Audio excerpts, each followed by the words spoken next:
This was the week when Formula One's 2026 era really started to feel real. 2 tests down, Barcelona and now the first Bahrain week, and while it's still far too early to publish a definitive pecking order, the picture is no longer a complete blur. We're starting to see clear groups forming, strengths and weaknesses emerging, and a few very big stories at both ends of the grid. In this video, we're going team by team, from Mercedes at the very front to Cadillac at the very back, to explain everything you need to know from Bahrain Test Week 1. Who actually looks fast? Who's just hiding pace? Who's in serious trouble already? We'll look at performance runs, race simulations, mileage, reliability, and what engineers and team bosses have really been saying in the background to build a realistic snapshot of the 2026 field so far. Let's start at the top, with a car in the 133s and a rookie who has just put the entire paddock on notice.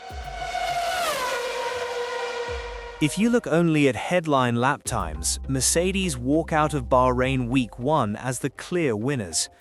On the final day, Kimi Antonelli sets a 133.669.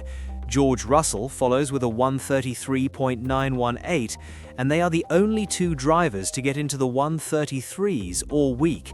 That's not a small gap, that's a genuine statement. But the real question is, how much of that is real pace and how much is engine mode and fuel? Around the paddock, there's a very strong belief that Mercedes have not yet turned their power unit all the way up, and that includes the customer teams. At the same time, rival engineers have been watching the W17 very closely through the tricky sections of Bahrain, and the feedback is similar. The car looks predictable, it's strong and low-speed traction, and it doesn't have that nervous feel we saw from some previous Mercedes projects. Even Red Bull's Pierre Wash points out that Ferrari and Mercedes look particularly strong in traction and straight line speed on low fuel. That's not the kind of compliment you usually get from a direct rival unless there's something serious there. On race pace, the picture is also encouraging. In the race simulations where Andrea and Hamilton were running together with Piastri, Andrea and Lewis both looked quicker than the McLaren and broadly competitive with each other. That suggests the W17 is not just a hero lap car, the underlying race pace seems to be there as well. It's not perfect though. Mercedes did lose valuable time with a power unit issue that left Antonelli stuck in the garage on Thursday morning, and across the week their total mileage wasn't as strong as McLaren, Ferrari, Williams or Haas, so there is still a question mark about reliability and about just how many scenarios they've actually been able to test. But overall, after Barcelona and Week 1 in Bahrain, the honest conclusion is simple. Right now, Mercedes look like the early benchmark of 2026. Not untouchable, not miles clear, but absolutely in the fight to start this new era at the very front. If Mercedes are the early benchmark, Ferrari are the team that most people inside the paddock are quietly taking very, very seriously. The SF26 started life a little bit loose at the rear. Early in testing, there were clear signs that the back end was a bit lively, especially on traction. But over the last days, Ferrari have done a very good job of calming that down. By Bahrain, Red Bull's own Pierre Wash is pointing out that Ferrari are extremely strong in low-speed traction and that their straight line speeds on low fuel are interesting as well. That is exactly what you want to hear if you're a Ferrari fan, because it means the car can both launch hard out of slow corners and still cut through the air efficiently on the straights. Then you look at the race pace. Andrea Stella at McLaren is usually very conservative when he talks about rivals, but even he admits that in the race simulations, Hamilton and Antonelli were quicker than McLaren, and that Ferrari and Mercedes are right at the top in terms of competitiveness and readiness. Hamilton's long run on the final day, combined with Charles Leclerc's earlier race simulation, gives Ferrari a really solid base. The lap times are competitive, the degradation seems under control, and crucially, the car now behaves in a way that drivers can trust. There are a couple of caveats. Hamilton did have a small issue, stopping in turn 8 with a suspected fuel-related problem, and Ferrari are still missing that one shock qualifying lap in the 133s to match Mercedes' headline. Even inside the team, you can feel the uncertainty. Leclerc still believes that Red Bull and Mercedes are ahead, with Ferrari just behind, while others in the paddock, like Stella, actually put Ferrari and Mercedes as the two strongest packages so far. The truth is probably somewhere in the middle. Ferrari don't look like a clear number one, but they do look like a genuine title contender in this new era. Very strong race pace, big mileage, good low-speed traction, and a car that is becoming more and more predictable to drive. If Mercedes slip at any point, on reliability, on development, or simply on execution, Ferrari are absolutely in position to punish them. McLaren didn't come to Bahrain to top the timesheets. They came to Bahrain to work. Across the 3 days, no team completed more laps than McLaren. Oscar Piastri's 161-lap day is the biggest mileage figure for any driver in the entire week. Lando Norris also put in serious work, and together they've probably built the most complete dataset of anyone in the field. On long runs, the McLaren looks solid. In those direct comparisons that Stella mentioned, Piastri wasn't quite at the level of Antonelli or Hamilton over a race distance, but he wasn't miles off either. The car seems to be well behaved, predictable, and kind on its tyres. The main problem right now is very simple and very old school: weight. Ferrari believes that the McLaren is a little bit overweight at this stage, and in modern F1, a few kilos is everything. It's braking distance, traction, tyre management, and ultimately lap time on both Saturday and Sunday. That would explain why we haven't seen a genuinely eye-catching qualifying simulation from McLaren yet. They've been consistently there or thereabouts, but not in that wow territory where Mercedes and Ferrari have occasionally flirted. The good news is that weight can be fixed, not overnight, but across the opening part of the season, and once you combine a lighter chassis with the amount of tyre and race data McLaren have collected, you start to see the outline of a very dangerous team. Right now, the most realistic reading is McLaren are a solid part of the Big Four. They probably sit a touch behind Mercedes and Ferrari in pure performance at this moment, but in terms of preparation, understanding, and long-run work, they might actually be ahead of everyone. If they succeed in putting the MCL on a diet, don't be surprised if McLaren start punching right at the very front as the year goes on. For the first time in several years, Red Bull leave a pre-season test without looking like the clear gold standard. That doesn't mean they're suddenly bad, far from it. They're still absolutely inside the Big Four.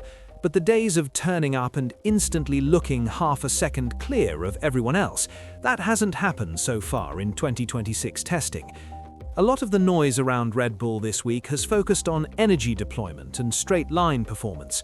Mercedes have been pointing out how strong Red Bull are at harvesting and deploying energy over a lap, while Red Bull's own leadership have pushed back by suggesting that Mercedes are the ones sandbagging. The truth, again, is somewhere in between. Yes, the Red Bull still has strong deployment and very good efficiency on the straights. That's been a team strength for years.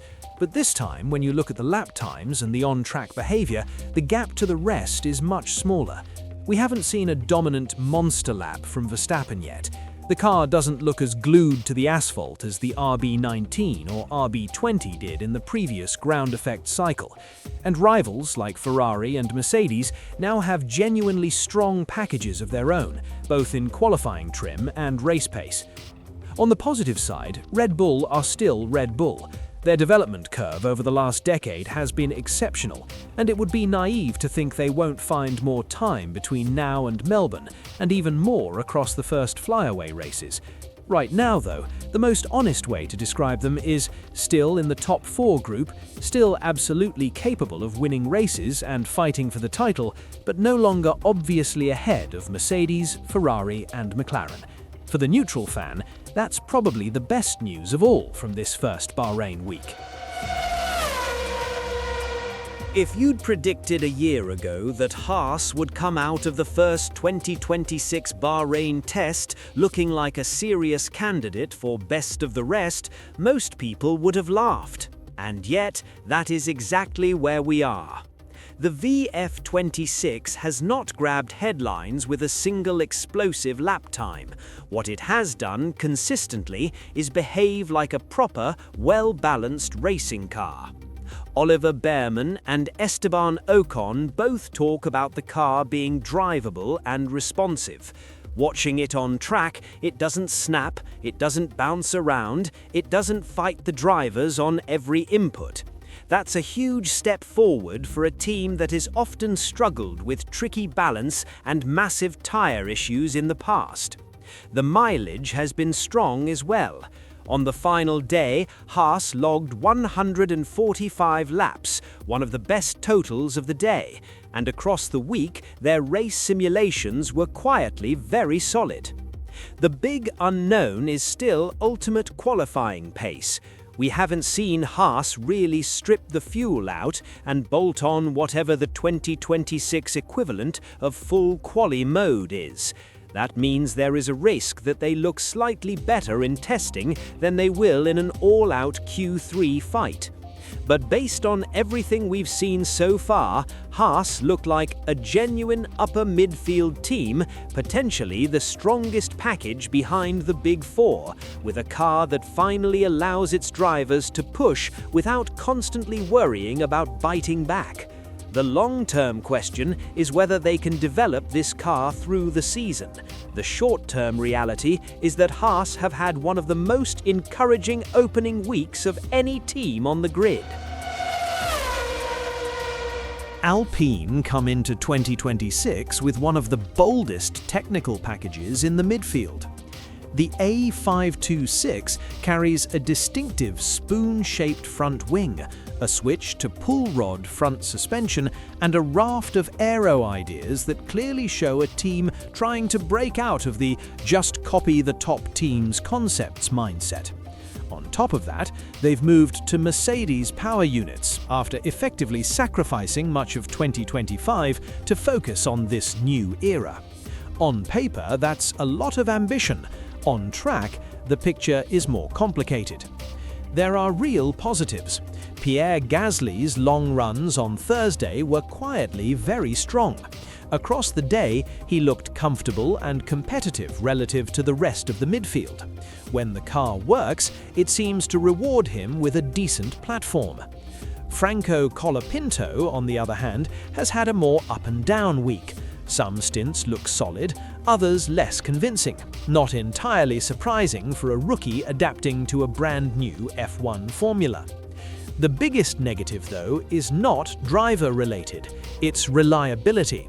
From Barcelona to Bahrain, Alpine have had too many red flags and too many stoppages.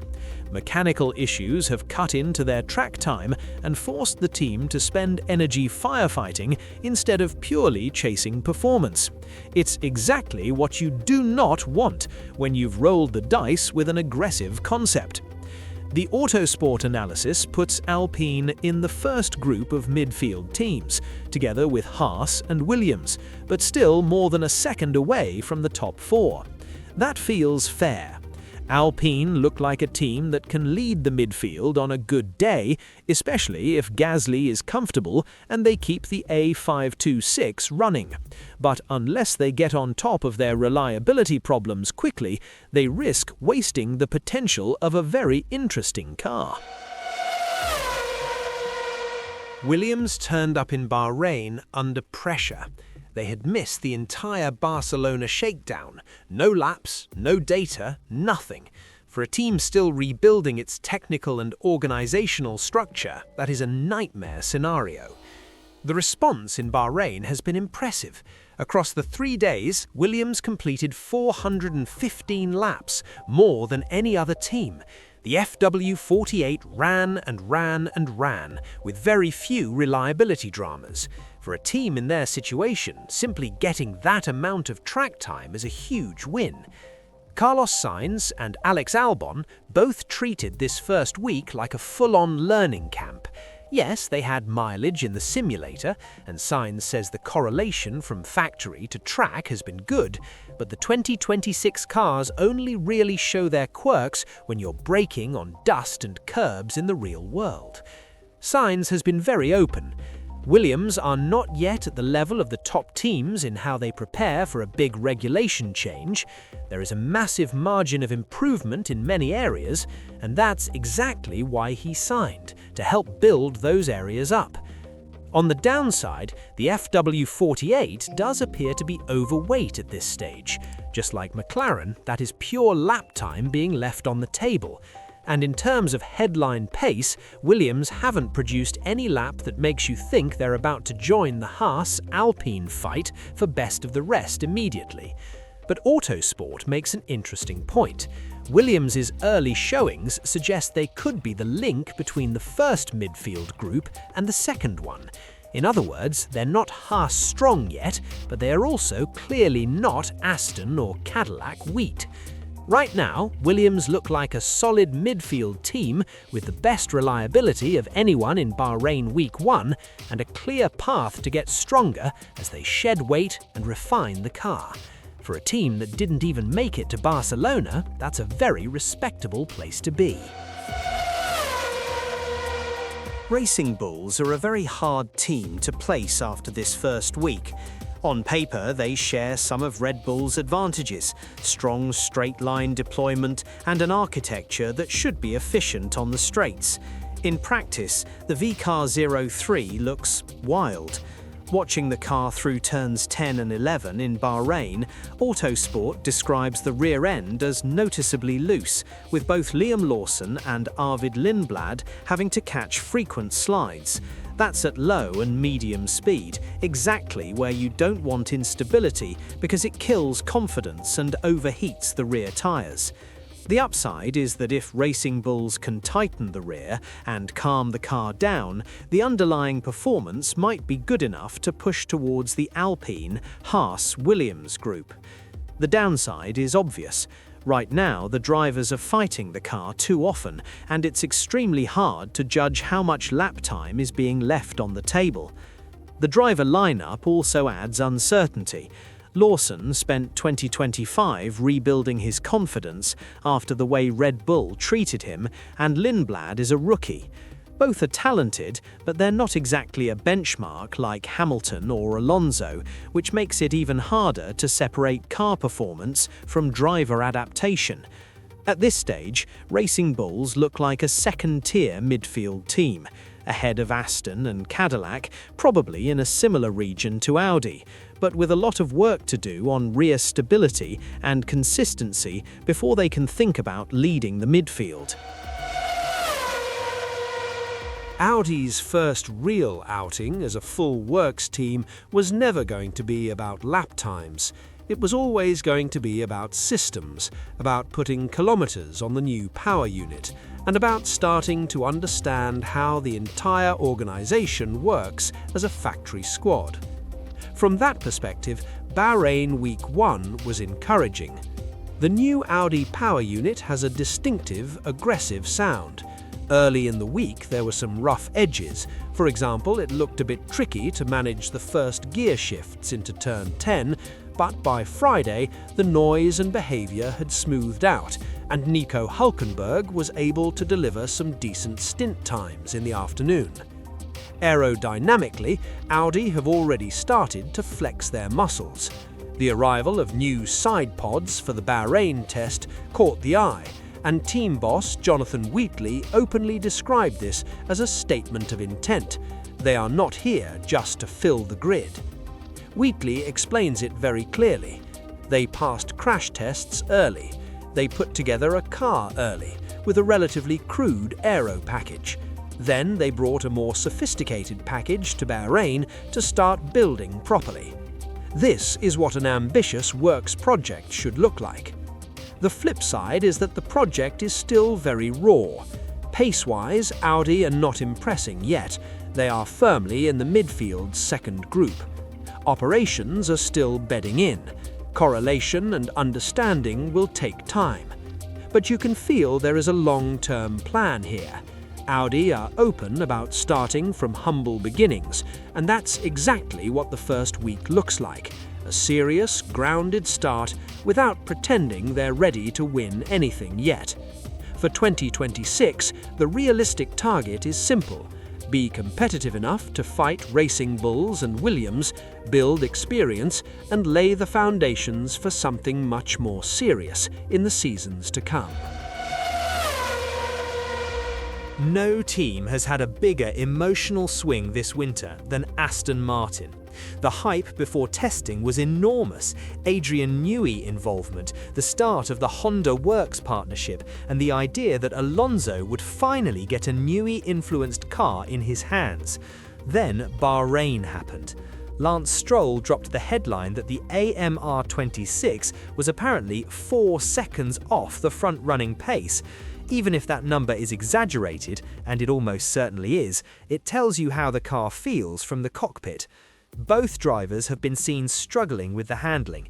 The new Honda power unit is being described as overweight and lacking power, which is exactly the opposite of what you need in a regulation set that already punishes you quite hard on energy and deployment. Team ambassador Pedro Della Rosa has been very honest. The bottom line is, we are slow. We are not where we want to be. He talks about timing, about when Honda came and went, about when Newey actually arrived, but then he draws a line under the excuses. The focus now is on understanding exactly what's wrong and building a plan to fix it. The good news for Aston is that this is year 1 of a new rules set. The development potential is huge. You can still find tenths with each update, not just thousandths. And the underlying team structure is much stronger than it was 3 or 4 years ago. But there's no hiding from it. Right now, Aston Martin look like a backmarker. They are not in the Haas, Alpine, Williams fight. They are not even convincingly ahead of Cadillac yet. They have a weight problem, a power problem, and a handling problem, and it's going to take a very big in-season push to drag this car into the midfield.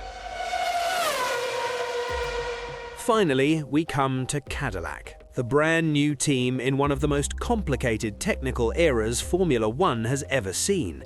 The expectations were always going to be low in terms of results. History tells us that new teams almost always start at the back, no matter how serious their intentions are. From that angle, Bahrain Week 1 was actually pretty impressive. Sporting director Graham Loudon describes walking into the garage at the Silverstone Shakedown and seeing a calm, collected Formula One team ready to go to work. That attitude has carried through to Bahrain. The car ran, the mood was stable, and problems were solved in a measured way. On track, the Cadillac is not a nightmare to drive. It's not an oversteering monster. It's not snapping all over the place. The drivers talk about it as a good platform we can build on. The problem is simply that it doesn't have the refined aero and peak downforce that the established teams have already built up for 2026. That's not a surprise. You cannot compress 5 or 10 years of learning into one winter. There are also basic operational boxes still to tick. Loudon admits that the team haven't even done a proper pit stop yet. That tells you exactly where they are in their life cycle, still learning procedures, still bedding in, still ticking off fundamentals. So yes, Cadillac are last on pace right now. That's exactly where you'd expect a serious but brand new operation to be. The key question is not, can they score points in Bahrain or Saudi Arabia? It's, can they keep this calm, methodical approach for the whole season? Can they invest in development, find chunks of downforce and start chipping away at the gap to the midfield? If they can, then 2026 will be remembered as a tough but solid launchpad, not just as the year Cadillac ran at the back. So, what have we actually learned from the first Bahrain test of 2026? Firstly, the Big Four survived the rule change. Mercedes, Ferrari, McLaren and Red Bull are still the reference, but the gaps between them are much smaller than in previous eras. That alone is a massive win for the championship. Secondly, there is no fifth team joining that lead group. Not yet. Haas are the pleasant surprise behind them, but they're still clearly a step back from the top. Thirdly, the midfield is split in two layers, but extremely tight inside each one. Alpine, Haas and Williams look like the upper midfield group, fighting for the last points on most Sundays. Racing Bulls and Audi are just behind, with plenty of potential, but also plenty of question marks. And finally, at the back we have Aston Martin and Cadillac. Aston with huge expectations and a very harsh reality check, Cadillac with realistic goals and a calm approach to building something for the long term. The most important thing to remember is that this is only the first snapshot. In 2014 and 2022, teams made massive steps forward and backward in just a handful of races. With a new rule set, development curves are steep, and the order can move around much faster than we're used to. For now, though, if you want a simple headline, Mercedes and Ferrari look slightly ahead, McLaren and Red Bull are absolutely there with them, Haas have made a big step, and the rest of the field is gearing up for a brutal midfield war. If you enjoyed this full team-by-team breakdown of Bahrain Test Week 1, make sure you're subscribed to Apex Racing Desk, because once the second Bahrain test is done, we'll be back with an updated, data-driven, true pecking order for the start of Formula One's 2026 season.